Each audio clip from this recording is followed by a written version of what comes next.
बेताल 25 कहानियों का संग्रह है। कहानियों के इस संग्रह में अब तक आप लोगों ने बेताल द्वारा कही गई 23 कहानियों को सुना।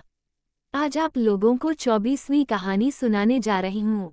मित्रों, इस कहानी में बेताल ने जो प्रश्न विक्रम से किया है उसका जवाब विक्रम नहीं दे पाए हैं। अगर आप लोग उस सवाल का जवाब देने में सक्षम हो तो कमेंट करके अवश्य बताएं। इससे पहले कि सभी कहानियों का लिंक डिस्क्रिप्शन में दिया गया है, वहां से आप लोग पहले की कहानी देख सुन सकते हैं।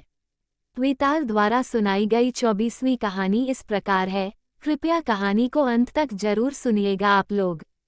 किसी नगर में मांडलिक नाम का राजा राज करता था। उसकी पत्नी का नाम चंद्रवती था।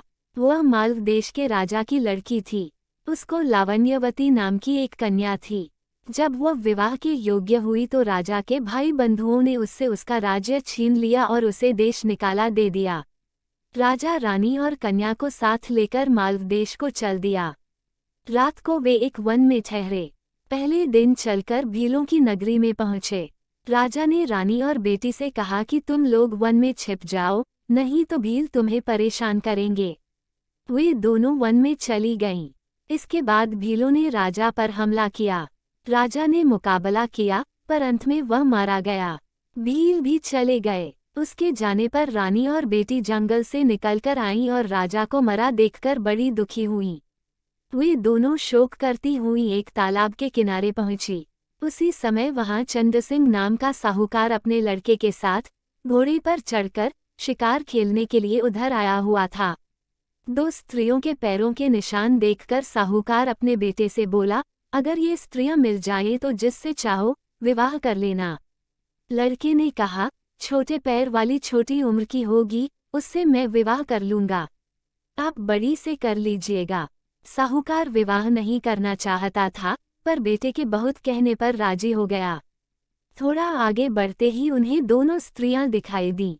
साहूकार ने पूछा, तुम लोग कौन हो और इस तरह सुनसान वन में क्यों भटक रही हो? रानी ने सारा हाल कह सुनाया। साहूकार उन्हें अपने घर ले गया। संयोग से रानी के पैर छोटे थे, पुत्री के पैर बड़े, इसलिए साहूकार ने पुत्री से विवाह किया। लड़के ने रानी से, और इस तरह पुत्री सास बनी और माँ बेटे की बहू।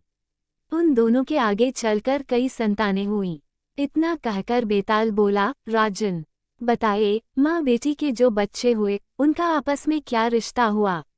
ये सवाल सुनकर राजा बड़े चक्कर में पड़ा। उसने बहुत सोचा, पर जवाब न सूझ पड़ा, इसलिए वह चुपचाप चलता रहा।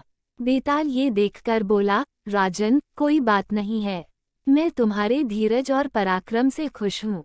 मैं अब इस मुर्दे से निकल जाता हूँ। तुम इसे योगी के पास ले जाओ।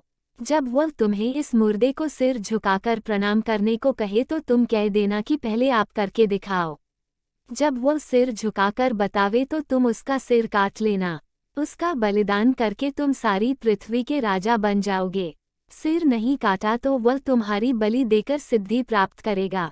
इतना कहकर बेताल चला गया और राजा मुर्दे को लेकर योगी के पास आ गया। मित्रों, बेताल 25 की 25वीं और अंतिम कहानी अब अगले भाग में। अगली कहानी में फिर मिलूंगी। अभी तक आप लोग चैनल को सब्सक्राइब नहीं किए हो तो जरूर कर दीजिएगा। अगली कहानी तक के लिए शुभ विदा।